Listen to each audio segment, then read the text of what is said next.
Si ustedes tienen la oportunidad de viajar al antiguo Egipto y enfrentarse a las maravillas que aún hoy en día se mantienen en pie o medio derruidas, se encontrarán frente a toda una serie de enigmas que solo si tienen la información necesaria podrán contemplar. Son enigmas de los que no les van a hablar los guías, de los que tampoco encontrarán información en las guías turísticas, de los que no les hablarán los arqueólogos y no encontrarán referencia en los libros de egiptología, pero que sin embargo están ahí. Están ahí visibles, perceptibles para cualquiera que tenga los conocimientos técnicos para saber que en muchas de sus realizaciones los antiguos egipcios debieron necesariamente utilizar una tecnología que está prácticamente a la altura de la tecnología moderna del siglo XXI o el siglo XX. Así lo han comprobado multitud de técnicos, desde Joseph Davidovich, experto en piedras, geólogo y director del Instituto Geopolimérico de París, o como Sir Benjamin Baker, ingeniero petógrafo, que se han enfrentado a enigmas increíbles, como por ejemplo, ¿qué técnica utilizaron para moldear las piedras? Porque parece que las moldearon, como descubrió el famoso experto Davidovich. ¿O qué tecnología utilizaron para taladrar con una precisión increíble piedras de diorita que hoy en día solo pueden ser taladradas con taladros modernos con punta de diamante, cuando esa tecnología, según los egiptólogos, era absolutamente desconocida a los egipcios de aquella época? ¿Y por qué algunas de las realizaciones tecnológicas más asombrosas del antiguo Egipto, por ejemplo, la construcción de la Gran Pirámide, se da en las primeras dinastías, sin prácticamente intentos previos y con una degeneración inmediatamente posterior, pero muy rápida? Tal vez porque ni el hecho de quiénes la construyeron, cuándo la construyeron, cómo la construyeron y otras muchas más cuestiones coincidan con la versión que nos dan los egiptólogos. Para comprobar que ellos así, será suficiente con que nos acompañen en este viaje de la mano de Manuel José Delgado, que durante muchos años y a lo largo de muchos viajes ha estudiado algunos de los muchos enigmas que nos plantea la civilización egipcia.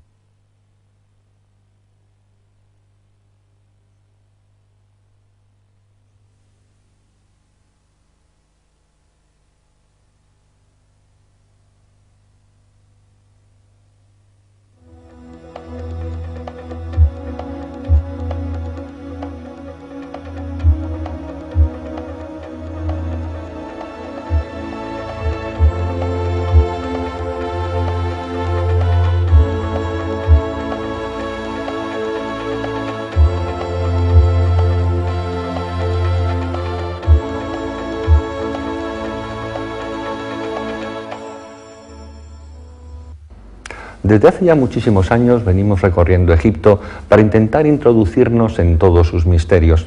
En el siguiente trabajo de investigación podrán comprobar la gran cantidad de datos expuestos, toda la documentación que manejamos. Son muchísimos números que hablan de medidas, de ángulos, de proporciones. Indudablemente en Egipto no hay que inventarse nada para saber que existen misterios y que existen muchísimas preguntas que todavía no tienen respuesta. Ya tendremos ocasión en los siguientes programas de esta serie, quizá para tratar cosas que nos gustan mucho más, como puede ser la magia, el poder de las pirámides, la aromaterapia, o cómo utilizar los diferentes centros de poder diseminados en las orillas del Nilo para nuestra superación personal, tanto física como espiritual. Pero ahora tenemos que seguir con este programa. Es un programa denso, que en alguna ocasión a algunos de ustedes les va a resultar pesado, pero indudablemente tiene que estar ahí, sobre todo para todos aquellos que indican que los que estudiamos los misterios de Egipto nos inventamos cosas. Egipto es maravilloso, está ahí muy cerca, a 4 horas y media en avión, y simplemente con una cinta métrica, y simplemente avalado por las personas que realmente saben de arquitectura, de ingeniería, de astronomía, de biología, de física, etc., podemos comprobar que lo que se hizo en el Antiguo Egipto supera con mucho la idea que tenemos de un pasado del que posiblemente tengamos que reescribir la historia. Espero que disfruten viendo este documental lo mismo que nosotros lo hemos hecho al realizarlo.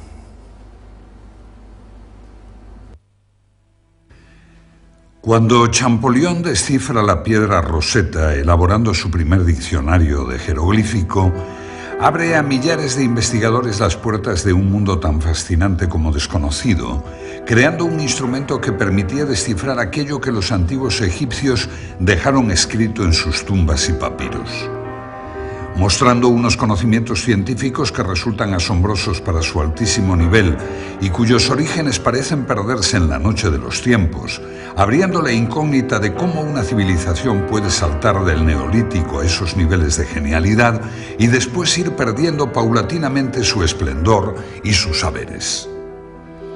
La historiografía oficial nos ofrece una imagen global de una civilización fascinante, ignorando determinadas pruebas arqueológicas capaces de romper cualquier esquema establecido, ya que del mismo modo que si podemos hablar de una evolución cultural lineal a lo largo de las 31 dinastías del Egipto faraónico, no podemos decir lo mismo de su evolución tecnológica, que nos muestra unos espectaculares avances en un periodo determinado y una posterior involución de la que no nos hablan los libros de historia.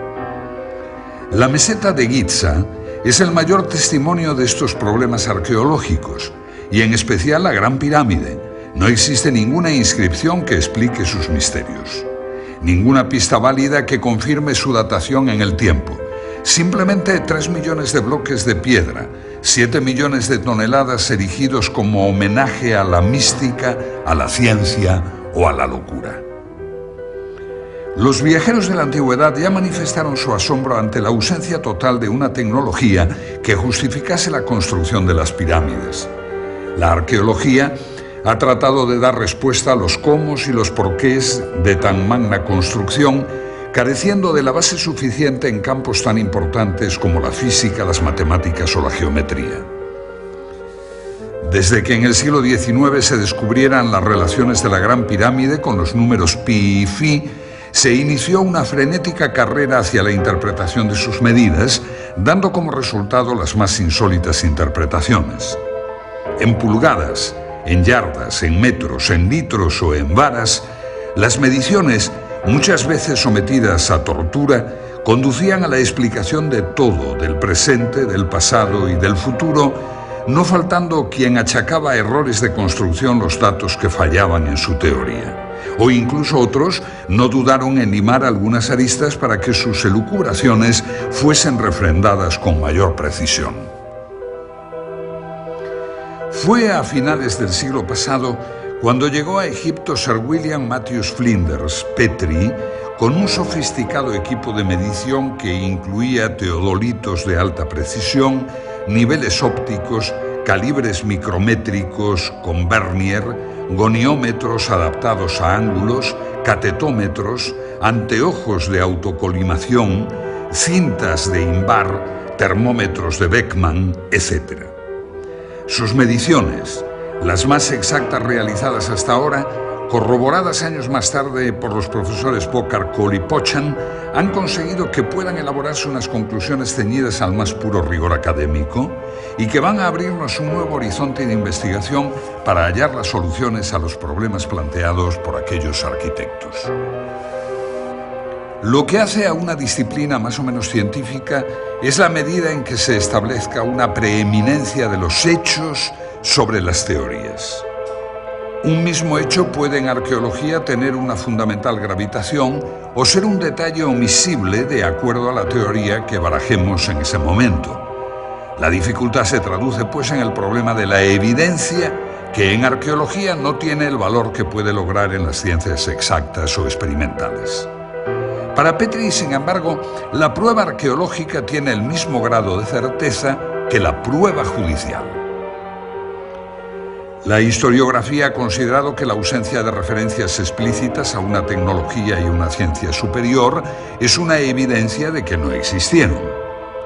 Hay que tener en cuenta que la primera rueda aparece en la 12ª dinastía. El primer Meriet, mira de observación de caña de palma, lo mismo que la primera plomada Tej, aparecen en la 18ª dinastía. Los primeros textos astronómicos aparecen en sarcófagos de la 11ª dinastía y corresponden inclusive a una astronomía incipiente que, como observa Hawkes, desconocía la existencia de los eclipses. Las primeras representaciones de los meridianos aparecen en el templo de Dendera en época ptolemaica, conjuntamente con las indicaciones sobre la operación del tendido de la cuerda y la determinación del meridiano por las estrellas de la Osa Mayor. El papiro Rind, de la dinastía XIII, tiene un nivel científico correspondiente a un segundo curso de escuela elemental. El vidrio aparece en la dinastía XIV y los primeros cuchillos de hierro en la 26ª. Solamente en la época ptolemaica, 200 a.C., aparecen en Egipto conocimientos matemáticos y astronómicos de un cierto nivel. Estas pruebas arqueológicas son evidencias indiscutibles de que la civilización faraónica caminó con lentitud y sin brillantez por el camino de la tecnología hasta llegar a importar los avances de los griegos, que tampoco destacaron en estos campos.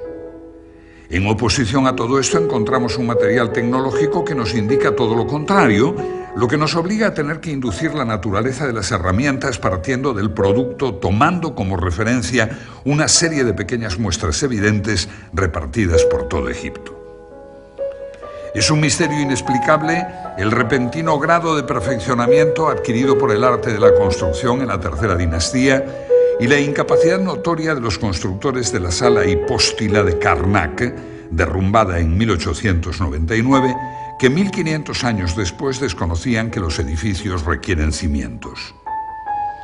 Mientras que el análisis arqueológico muestra una línea de evolución cultural desde la primera dinastía hasta la época ptolemaica, el análisis tecnológico señala una línea de ascenso desde la primera dinastía hasta la cuarta para mostrar luego un proceso de involución a lo largo de varios milenios.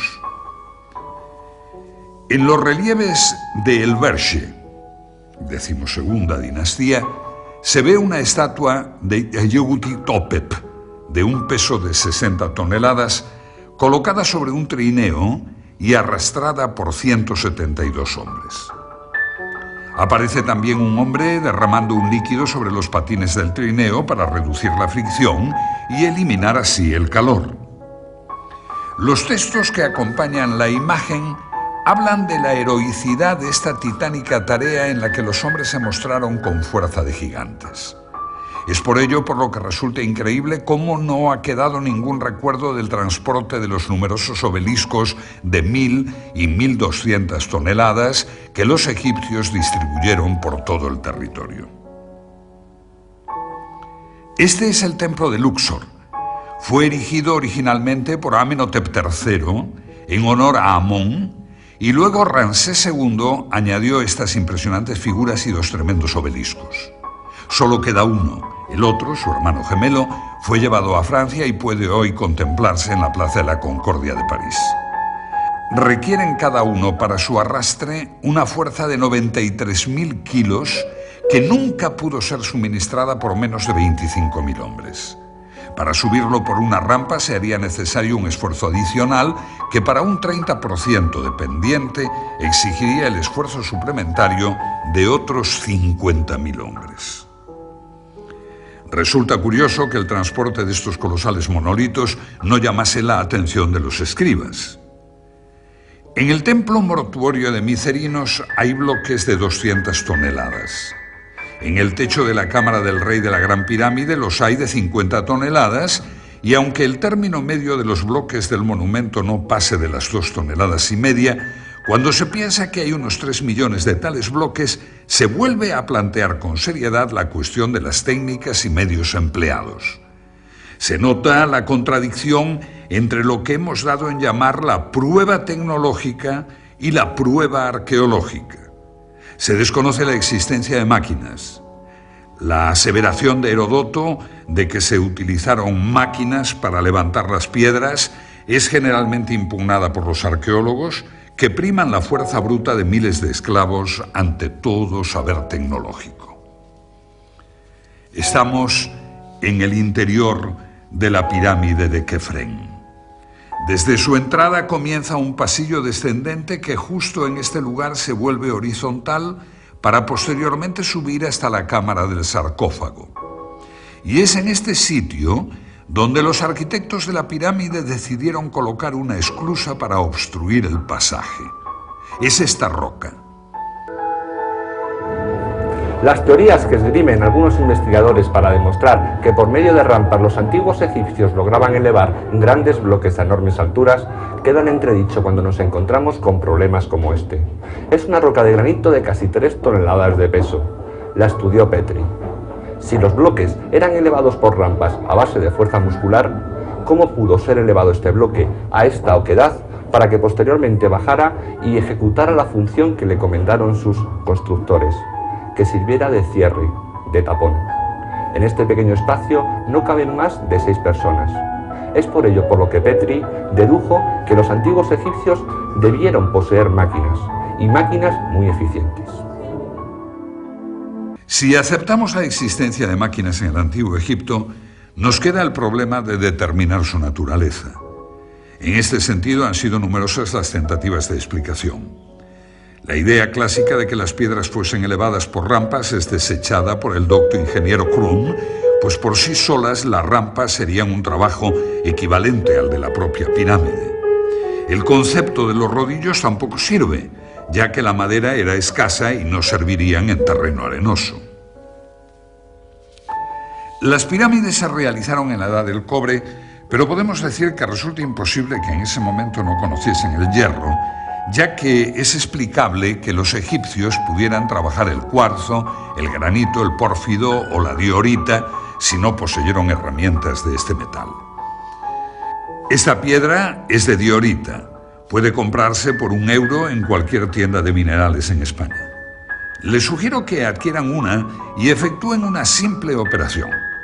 Coloquen en su taladradora una broca de diamante sintético, Widia, que tiene dureza 11, e intenten perforarla. Tras varios minutos de intentos frustrados, se preguntarán cómo consiguieron tallar y perforar la estatua de Kefren, realizada de una pieza en diorita verde, con herramientas de cobre, que fueron las supuestamente empleadas en los tiempos de las pirámides. Resulta una incógnita cómo los egipcios pudieron trabajar el granito en las canteras sin el hierro.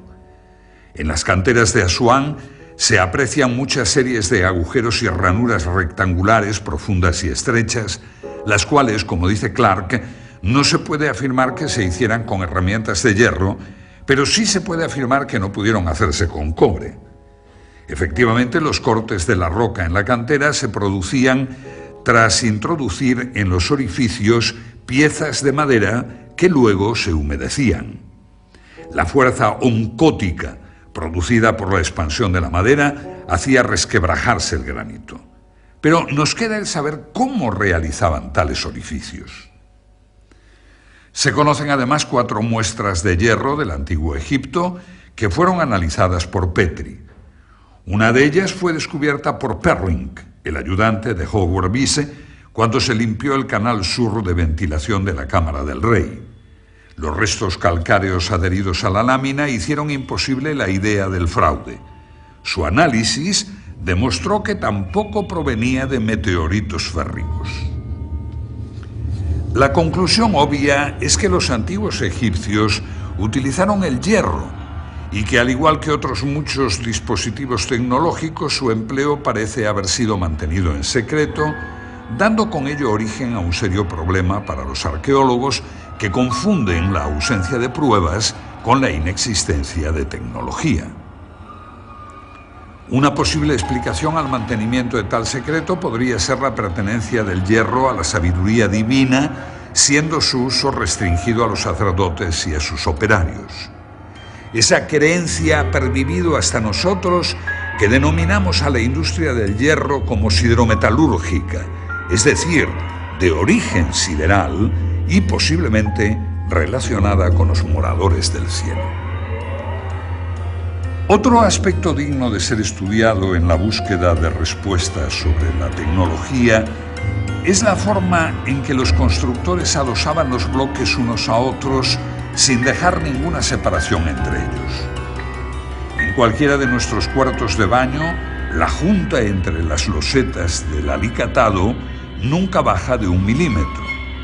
Y si estas plaquetas son de tan solo 20 centímetros, podremos comprender el problema que representa unir monolitos de decenas de toneladas. Ni siquiera una hoja de afeitar penetra en las juntas que pueden ser rectas o curvas, aunque nunca sin perder el íntimo contacto. Las únicas herramientas que poseemos de los artesanos egipcios son algunos cinceles de cobre, de los que se conocen varias colecciones. En general, las perforadoras prehistóricas trabajaban con polvo de esmeril, pero en piezas del Imperio Antiguo, como vasos y platos de granito o de diorita, se encuentran huellas de una punta cuya naturaleza se desconoce, pero que no pudo ser otra que el diamante. Y aquí nos encontramos con otro problema arqueológico, pues el diamante es considerado inexistente en aquella época. El torno de alfarero todavía no había aparecido en la época en que las vasijas de diorita torneada eran ya perfectas. En dinastías posteriores ya no se volvió a trabajar la diorita. Ni siquiera los escultores de la época saíta se atrevieron con este material. No debe extrañarnos que los egipcios de las primeras dinastías poseyeran instrumentos superiores a los de las siguientes, pues esto es lo que revela constantemente el análisis tecnológico. La tecnología muestra más signos de retroceso que progresos en el tiempo.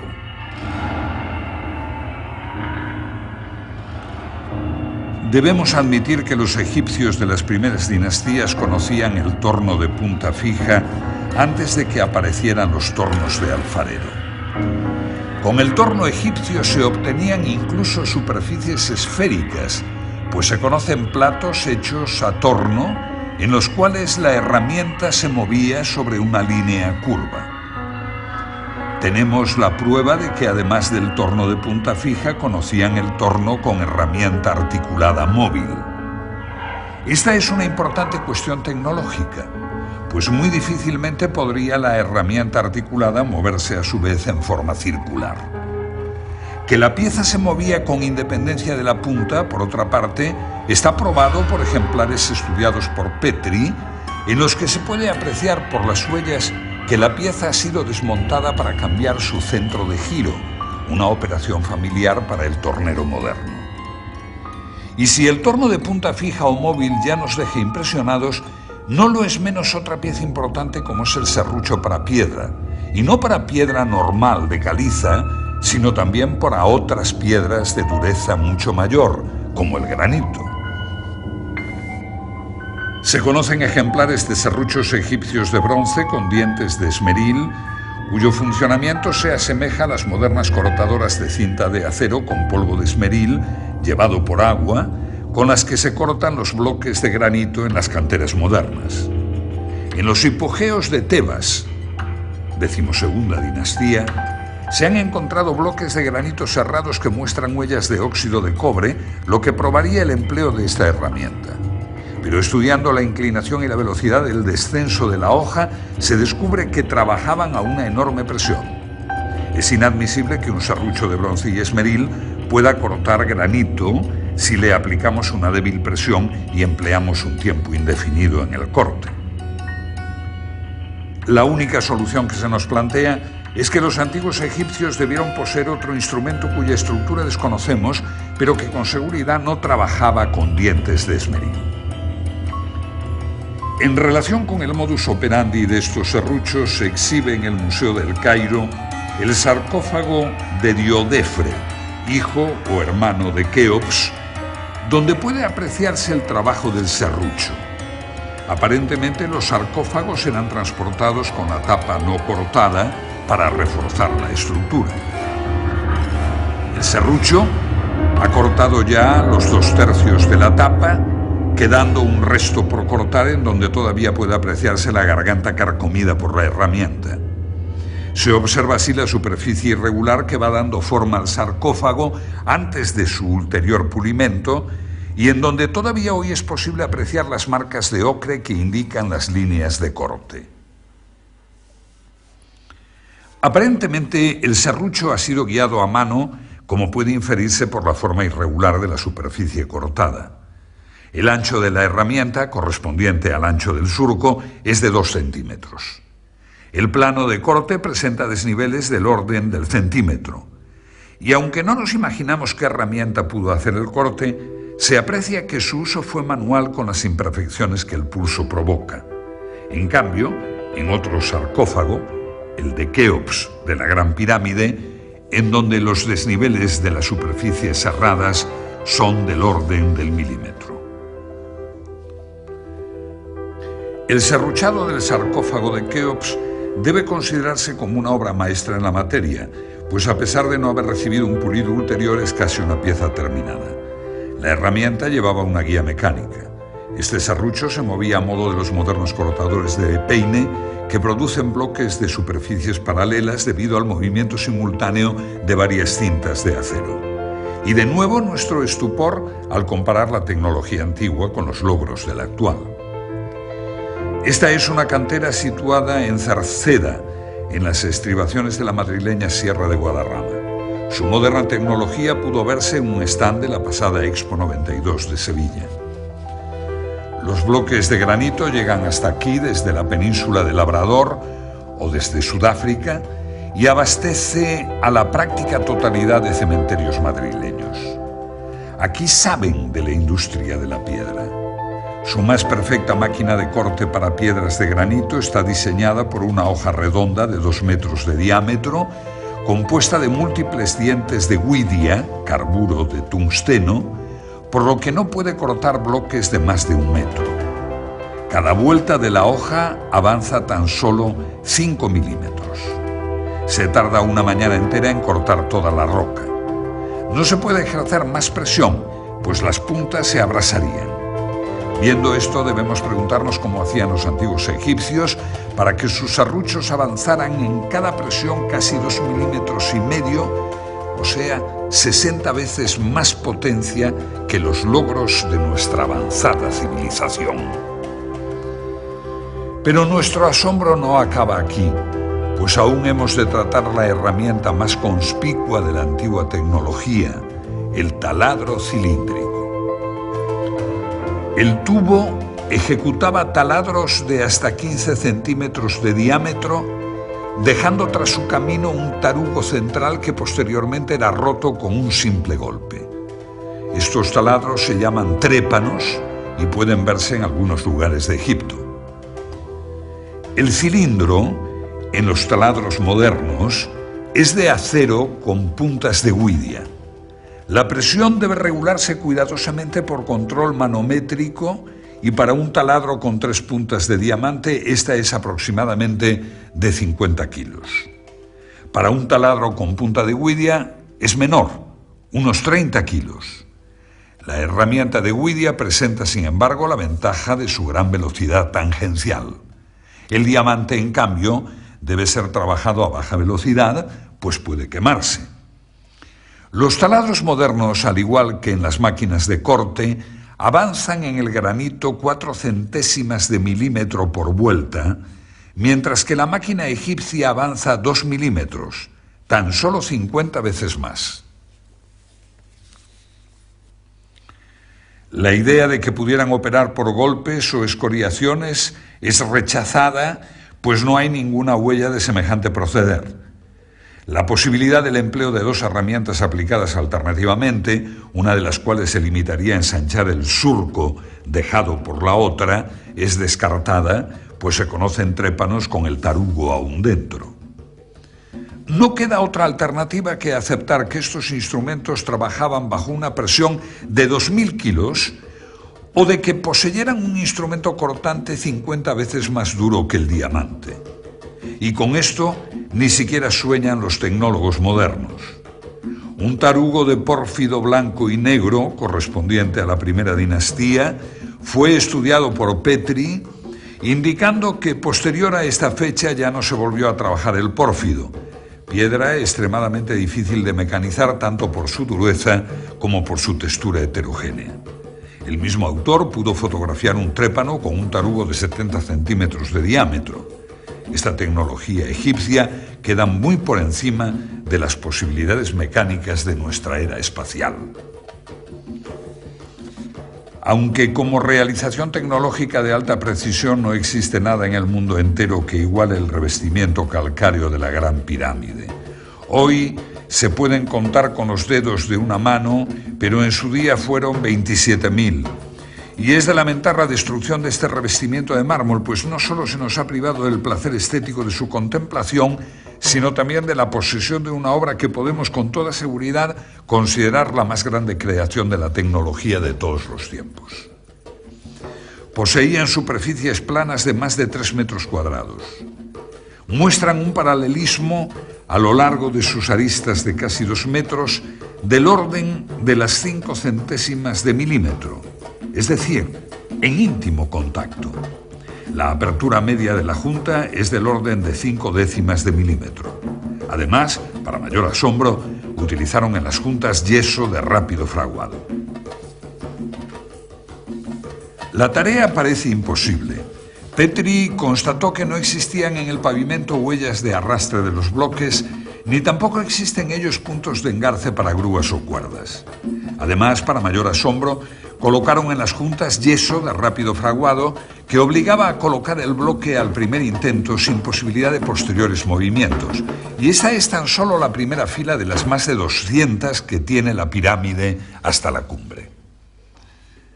La única posibilidad de solución nos la ofreció la moderna tecnología en las canteras actuales, la succión.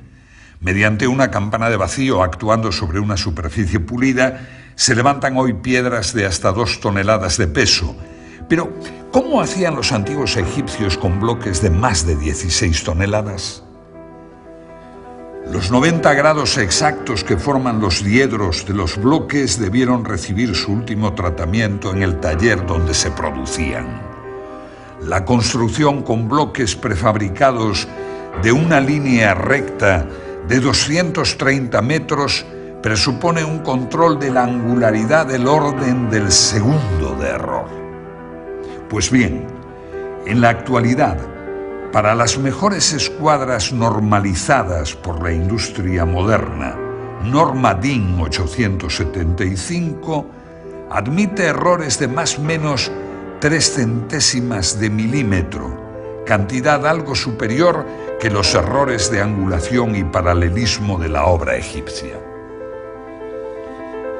Teniendo en cuenta que los mejores instrumentos no ópticos miden con errores de más de 300 segundos, se demuestra como un teorema que los egipcios debieron poseer instrumentos ópticos y además de alta precisión, ya que el anteojo de autocolimación corriente, por ejemplo, da errores del orden de los 5 segundos.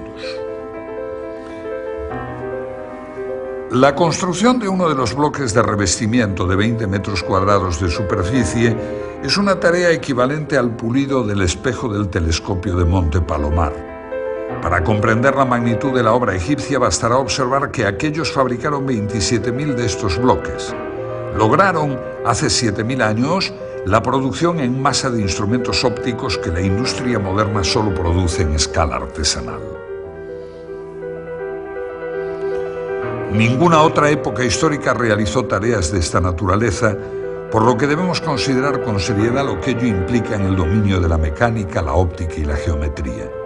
Con estos planteamientos ya debemos ir desterrando el concepto de casualidad en los restos de la cultura egipcia. La orientación de las pirámides es una de esas casualidades y es lógico que ciertos arqueólogos piensen así, pues de lo contrario habría que suponer un instrumental y unos conocimientos superiores a la tecnología actual, y eso es difícil de aceptar, aunque no nos quede más remedio. Las representaciones que aparecen en el templo solar de Niuserre de la Quinta Dinastía y que coinciden con los textos del templo de Edfu, en las cuales aparece el rey y sacerdotisas con una maza, estacas y la cuerda de arpentar, determinando la orientación de un templo, no puede tomarse al pie de la letra, pues tales representaciones serían como estudiar nuestros sistemas de ingeniería por las fotos de la ceremonia de colocación de una primera piedra. En inscripciones y manuscritos no se desprende el menor atisbo de conocimiento geodésico. La conclusión del análisis arqueológico está pues basada en hechos, y por ello algunos egiptólogos consideran que la exacta orientación geodésica de las pirámides tiene que ser producto del azar. Como casi siempre ocurre en la Gran Pirámide, el análisis tecnológico lleva a la conclusión opuesta. Su error de orientación es de 5 minutos 31 segundos. Para hacernos una idea, coloquemos una moneda de 2 euros a 1 kilómetro de distancia. Su diámetro sería el error que tiene la Gran Pirámide con respecto al norte verdadero. La agrimensura moderna, conducida por teodolitos, cronómetros y tablas astronómicas, admite para el cierre de polígonos un error del 0,3%, que corresponde a un error de 10 segundos traducido en error angular. Ningún procedimiento propuesto ha logrado explicar cómo consiguieron los egipcios tal exactitud. Es imposible, pues, sin un objetivo y un ocular solidarios, intentar ningún género de determinaciones de este tipo.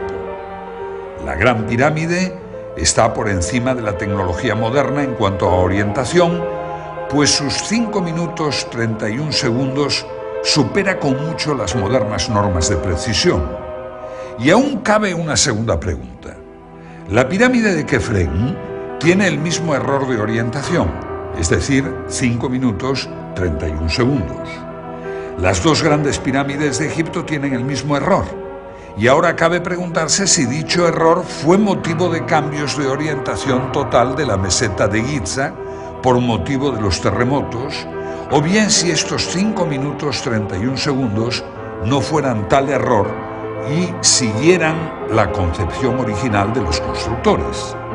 De todas formas, tan difícil es orientar las pirámides exactamente a los 4 puntos cardinales como orientar ambas con la misma desviación. Por lo que debemos considerar la posibilidad de que los antiguos egipcios tuvieran el equipamiento necesario para edificar una base de 53.000 metros cuadrados con una orientación de 0 grados, 0 minutos, 0 segundos.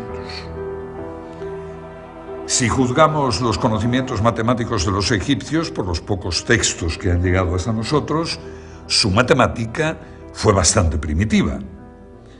Neugebauer puntualiza que lo máximo obtenido por la matemática egipcia de todos los tiempos fue el conocimiento de la tabla de multiplicar por 2. Pero si no poseemos testimonios para juzgar el máximo nivel alcanzado por la matemática abstracta egipcia, en cambio, sus obras en piedra nos permiten apreciar su capacidad de mensuración. La longitud de la pared norte de la Cámara del Rey es, según Petri, de 10 metros 47,97 y la del costado sur de 10,47,82. El error de medida es del orden de 1/10 de milímetro por metro, que coincide con las normas modernas para prismas ópticos. Si este error de medida se produce en esta cámara, vamos a ver qué ocurre con una superficie mayor, con la base de toda la pirámide. Este esquema representa la base de la Gran Pirámide, el valor de sus ángulos y las longitudes de los lados. Las medidas aquí consignadas corresponden a las de Borjar y Cole. Descartando el azar en todo este asunto, se nos plantea un serio problema tecnológico. En los 53.000 metros cuadrados de la base de la pirámide cabe la superficie de 8 campos de fútbol y sus diferencias se cuentan en milímetros y en segundos. Las pocas representaciones que han quedado en relieves egipcios nos muestran nuevamente métodos arcaicos y poco efectivos de precisión. Cuerdas de palma, observación visual. El único metal de que disponían era el cobre, pero en tal distancia de 230 metros, las diferencias diurnas de más de 20 grados entre las 10 de la mañana y las 2 de la tarde representa una dilatación del cable de más de 80 centímetros. El error de medida de 3 milímetros representa un control de la temperatura de 0,2 grados, cosa impensable para cualquier topógrafo que necesita las cintas de ínbar, una aleación de hierro y níquel de bajo coeficiente de dilatación térmica para conseguir casi lo mismo que los egipcios.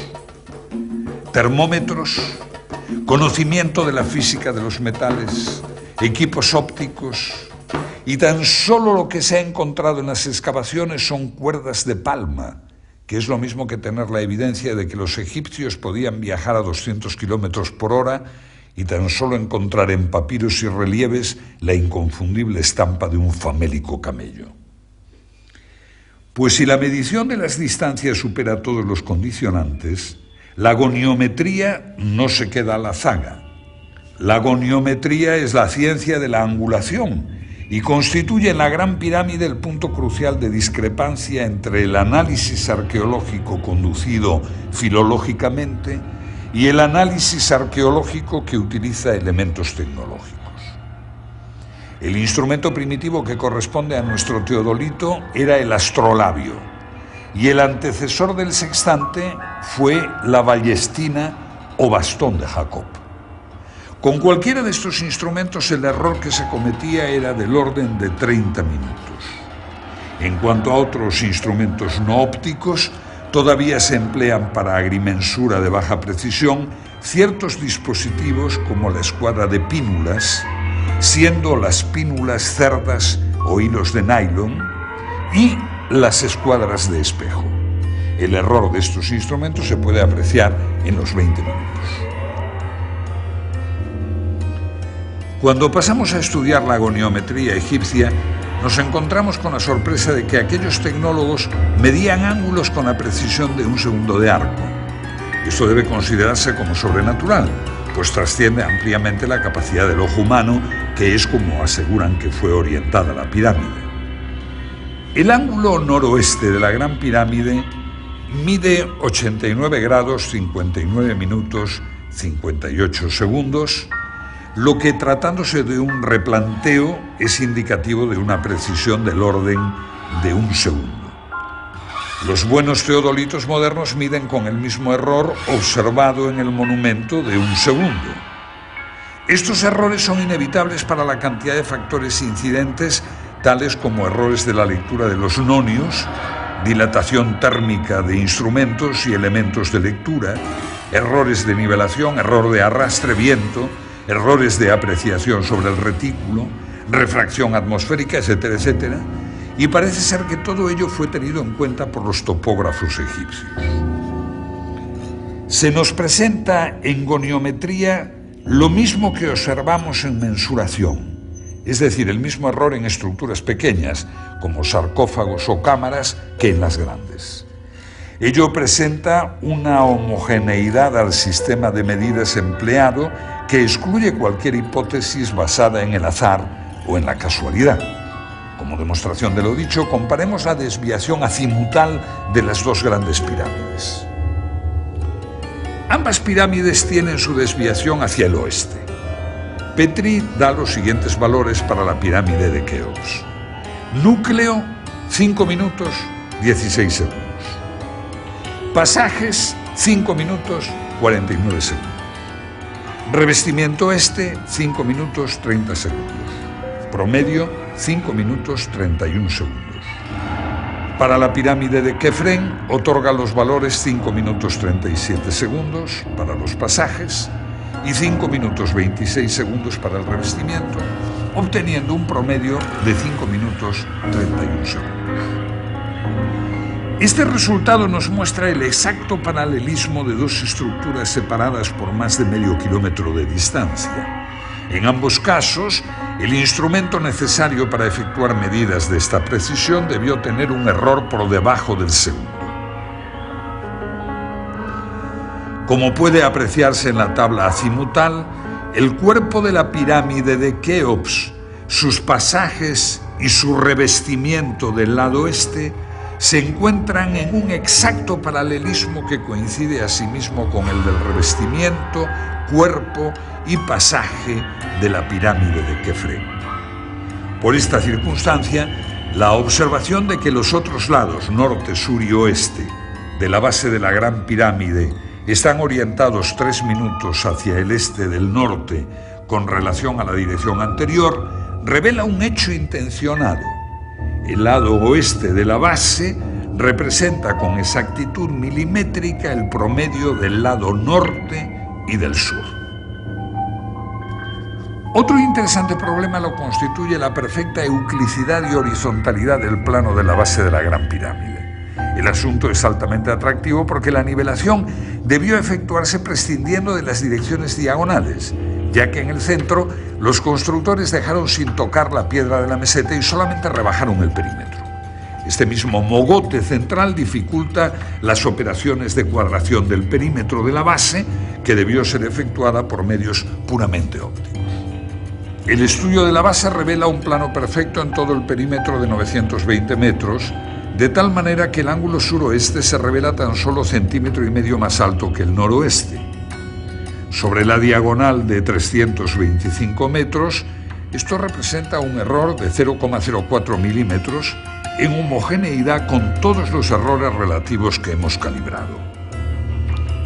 Respecto a los dispositivos de observación de los egipcios, conocemos solamente el merjet, o vara del observador de las horas, que era una vara de palma con una comisura en V en la parte superior, empleado para medir por la altura de las estrellas las horas de la noche. Con este artilugio no pudieron avanzar mucho en sus conocimientos astronómicos. La pregunta obvia es si es posible calcular la cifra de 365,2425 días por la simple observación de un fenómeno tal como la crecida del Nilo.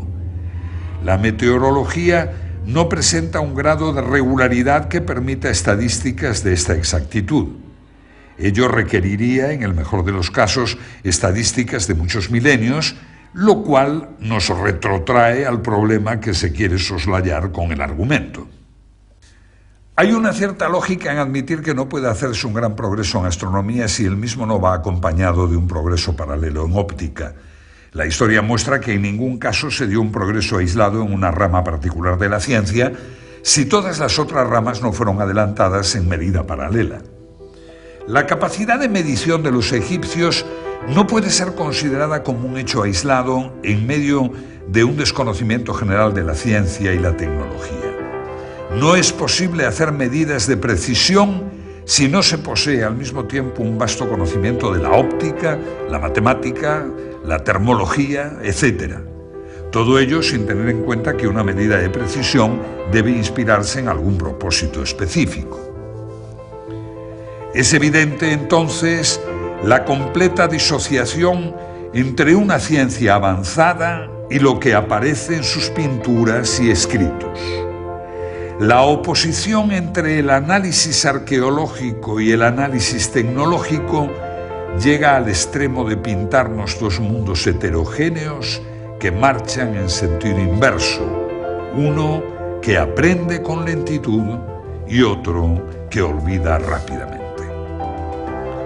Este conjunto de circunstancias nos presentan un panorama de involución ascendente que pareciera ser uno de los principios cardinales de la arqueología. Lo que surge a la luz de repente en los periodos iniciales de Egipto pudiera no ser el producto de una generación espontánea, sino el final de una trayectoria de siglos de tradición. Admitir esto, un largo itinerario cultural desconocido para nosotros, es más ajustado a la realidad de los hechos históricos que suponer la creación de evolucionadas técnicas científicas y perfeccionados instrumentos que de repente, por arte de magia, hacen su aparición en el escenario del Nilo. La Gran Pirámide es la obra imposible. Aunque hablamos de los egipcios en tono genérico, es solo en este monumento donde la perfección se halla presente.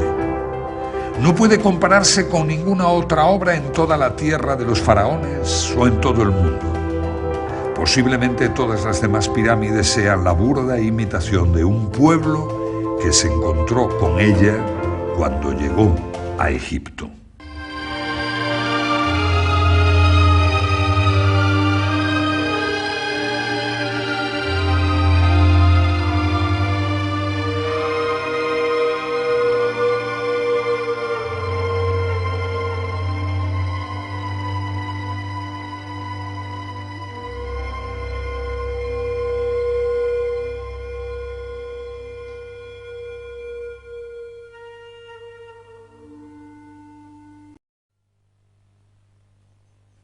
Si ustedes tienen la oportunidad de viajar al antiguo Egipto y enfrentarse a las maravillas que aún hoy en día se mantienen en pie o medio derruidas, se encontrarán frente a toda una serie de enigmas que solo si tienen la información necesaria podrán contemplar.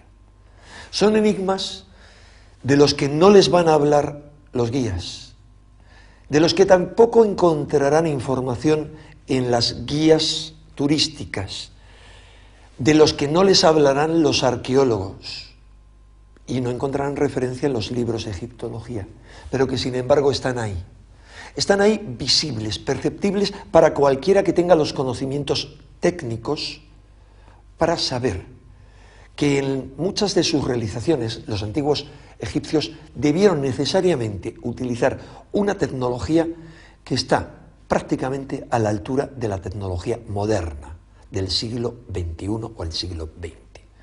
Así lo han comprobado multitud de técnicos, desde Joseph Davidovich, experto en piedras, geólogo y director del Instituto Geopolimérico de París, o como Sir Benjamin Baker, ingeniero petógrafo, que se han enfrentado mucho más, como puede ser la magia, el poder de las pirámides, la aromaterapia, o cómo utilizar los diferentes centros de poder diseminados en las orillas del Nilo para nuestra superación personal, tanto física como espiritual. Pero ahora tenemos que seguir con este programa. Es un programa denso, que en alguna ocasión a algunos de ustedes les va a resultar pesado, pero indudablemente tiene que estar ahí, sobre todo para todos aquellos que indican que los que estudiamos los misterios de Egipto nos inventamos cosas. Egipto es maravilloso, está ahí muy cerca, a 4 horas y media en avión, y simplemente con una cinta métrica, y simplemente avalado por las personas que realmente saben de arquitectura, de ingeniería, de astronomía, de biología, de física, etcétera, podemos comprobar que lo que se hizo en el antiguo Egipto supera con mucho la idea que tenemos de un pasado del que posiblemente tengamos que reescribir la historia.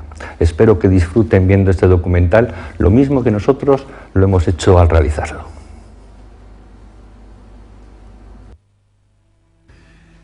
Cuando Champollion descifra la piedra Rosetta, elaborando su primer diccionario de jeroglífico, abre a millares de investigadores las puertas de un mundo tan fascinante como desconocido. A enigmas increíbles, como por ejemplo, ¿qué técnica utilizaron para moldear las piedras? Porque parece que las moldearon, como descubrió el famoso experto Davidovich. ¿O qué tecnología utilizaron para taladrar con una precisión increíble piedras de diorita que hoy en día solo pueden ser taladradas con taladros modernos con punta de diamante, cuando esa tecnología, según los egiptólogos, era absolutamente desconocida a los egipcios de aquella época? ¿Y por qué algunas de las realizaciones tecnológicas más asombrosas del antiguo Egipto, por ejemplo, la construcción de la Gran Pirámide, se da en las primeras dinastías, sin prácticamente intentos previos y con una degeneración inmediatamente posterior, pero muy rápida? Tal vez porque ni el hecho de quiénes la construyeron, cuándo la construyeron, cómo la construyeron y otras muchas más cuestiones coincidan con la versión que nos dan los egiptólogos. Para comprobar que ellos así, será suficiente con que nos acompañen en este viaje de la mano de Manuel José Delgado, que durante muchos años y a lo largo de muchos viajes creando un instrumento que permitía descifrar aquello que los antiguos egipcios dejaron escrito en sus tumbas y papiros, mostrando unos conocimientos científicos que resultan asombrosos para su altísimo nivel y cuyos orígenes parecen perderse en la noche de los tiempos, abriendo la incógnita de cómo una civilización puede saltar del neolítico a esos niveles de genialidad y después ir perdiendo paulatinamente su esplendor y sus saberes. La historiografía oficial nos ofrece una imagen global de una civilización fascinante, ignorando determinadas pruebas arqueológicas capaces de romper cualquier esquema establecido, ya que del mismo modo que si podemos hablar de una evolución cultural lineal a lo largo de las 31 dinastías del Egipto faraónico, no podemos decir lo mismo de su evolución tecnológica, que nos muestra unos espectaculares avances en un periodo determinado y una posterior involución de la que no nos hablan los libros de historia. La meseta de Giza es el mayor testimonio de estos problemas arqueológicos, y en especial la Gran Pirámide. No existe ninguna inscripción que explique sus misterios, ninguna pista válida que confirme su datación en el tiempo. Simplemente 3 millones de bloques de piedra, 7 millones de toneladas... Ha estudiado algunos de los muchos enigmas que nos plantea la civilización egipcia.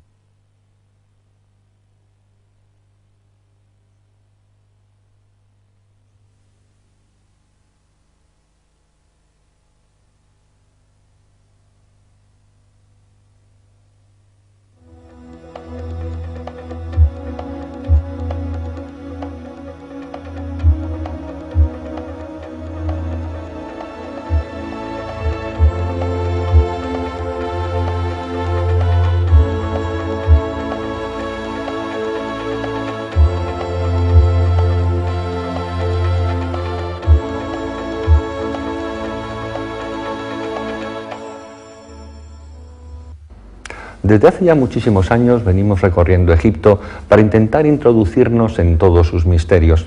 En el siguiente trabajo de investigación podrán comprobar la gran cantidad de datos expuestos, toda la documentación que manejamos. Son muchísimos números que hablan de medidas, de ángulos, de proporciones. Indudablemente en Egipto no hay que inventarse nada para saber que existen misterios y que existen muchísimas preguntas que todavía no tienen respuesta. Ya tendremos ocasión en los siguientes programas de esta serie, quizá para tratar cosas que nos gustan